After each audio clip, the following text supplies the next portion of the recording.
Electric vehicles to get cheaper as government proposes no registration fees. The draft notification, on May 27, proposed by the Ministry of Road Transport and Highways, MORTH, is open for comments from public and stakeholders within 30 days. The government of India has been vigorously pushing towards adoption of electric vehicles in the country over the last few months. From concession on road tax for consumers and added concessions for local battery and components manufacturers in India, the government has been pushing hard to adopt cleaner sources of power in automobiles. As per the latest development, the government has drafted a proposal that exempts all battery-powered vehicles from registration charges in a bid to promote electric mobility in the country. This development comes at a time when demand for electric vehicles and transition to cleaner sources of mobility is slowly gathering momentum in India.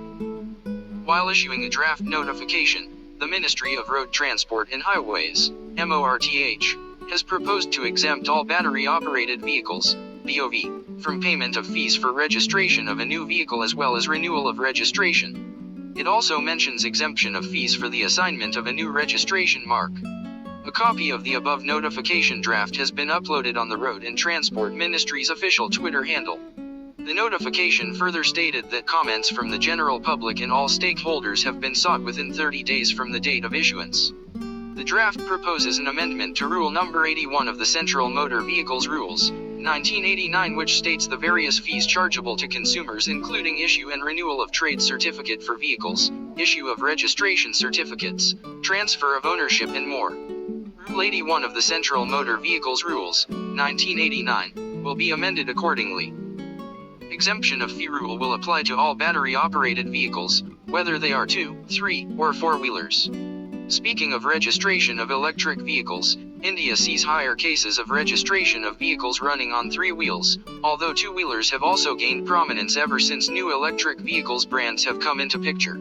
If this proposal is implemented, more customers will be drawn into buying electric vehicles. This will help increase the demand for electric vehicles in India, which will, in turn, prompt manufacturers to make batteries in India, thereby reducing the cost of battery manufacturing. Electric vehicles in India at present, building batteries requires huge capital for all manufacturers, which forms the bulk of the final cost of an electric vehicle. 2-wheeler segment is led by the likes of Okinawa, Ampere, Hero Electric, Ather, Bajaj Chetak, TVS iQube and many others. The passenger vehicle segment in India, as of now, has very few options when it comes to cleaner sources of power. Tata Motors has 2 in the form of Tiger and Nexon, which serve as entry-level models. Going higher in the segment, there are Hyundai Kona Electric and MG ZS-EV, both electric crossovers which are locally assembled in India.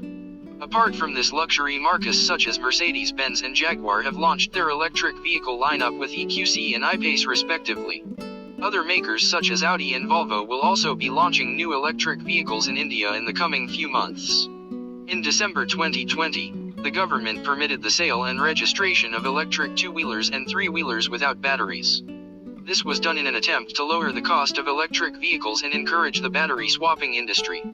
At present, manufacturers are wary of investing in electric vehicle batteries as the demand isn't that high to justify the investment. In India, there is a common sentiment that battery-operated electric vehicles have a long way to go into becoming everyday usage vehicles. While based on the range and their low speed, these vehicles may not be mainstream right now, but the technology is evolving each day and new vehicles are coming in each day. Manufacturers may be developing technologies based on this promise that the electric vehicle adoption will be higher in India in the coming days. We've reviewed a slew of electric vehicles. Most of them are quite promising, but few are direct Chinese rip-offs. Many even suffer from lower quality of parts as well as range issues. Sometimes, the range promised is nowhere closer to the claimed one. Lack of service support from manufacturers also is disheartening. We hope all of these changes in the near future for the good. Along with central governments, several policies at the state level have also been aimed at bolstering electric vehicles sales. In a major green initiative, the Maharashtra government announced that it expects 10% of all new vehicles registered in the state would be electric vehicles, EVs, by 2025. The share of electric vehicles in new vehicle registrations across the state in 2025 is likely to be 10% for all vehicles, 10% for two-wheelers, 20% for three-wheelers, and 5% for four-wheelers, the Draft Electric Vehicles Policy 2021 said. It also envisages setting up at least one gigafactory for the manufacturing of advanced batteries in the state to cater to the expected demands. The state is keen to take advantage of the center's schemes, and just as it leads in the field of manufacturing of internal combustion engines, it could also become a leading producer of electric vehicles. A registration certificate or RC is an official document, which states that one's vehicle is registered with the Indian government. A vehicle is only allowed to be used on Indian roads if it has a valid RC that mentions the territorial boundary in which the vehicle can be used, the category of the vehicle, fuel used, among other things. It is valid for 15 years from the date of issuance, and after expiry can be renewed for 5 years. Under the Central Motor Vehicles Rule 1989, a registration mark in vehicles needs to be displayed both at the front and rear of all motor vehicles clearly and legibly. In the 2019 budget, Finance Minister Nirmala Sitharaman had announced income tax exemption of up to 1.5 rupees lakh for people who would buy e-vehicles on a loan. The central government also brought down GST rates from 12 to 5% in 2019. Through the faster adoption and manufacturing of hybrid and electric vehicles scheme, the government allocated 10,000 rupees crores in 2019 for a period of 3 years for e-vehicles. Meanwhile, in the same year, NITI drafted a proposal to ban the sale of non-electric three-wheelers and motorcycles by 2023 and 2025 respectively.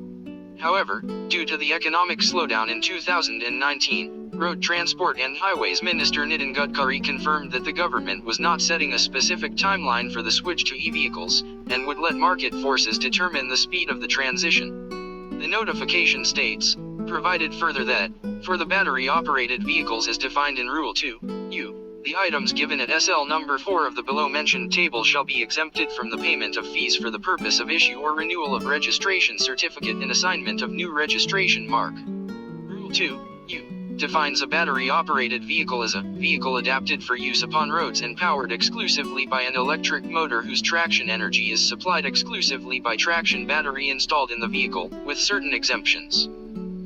Rule 81 pertains to the various fees chargeable to vehicle owners, ranging from grant and renewal of trade certificate for vehicles to issue of registration certificates, transfer of ownership and more. SL number 4 within Rule 81 in particular deals with the fees chargeable for the issue and renewal of certificates of registration and assignment of new registration mark for all categories of vehicles. This, the ministry says, is to encourage e-mobility and adoption of electric vehicles in the country. Electric vehicles are slowly starting to catch on in the Indian market, with more mass-market brands such as Tata, Hyundai, and MG having launched products in this space in the past few years.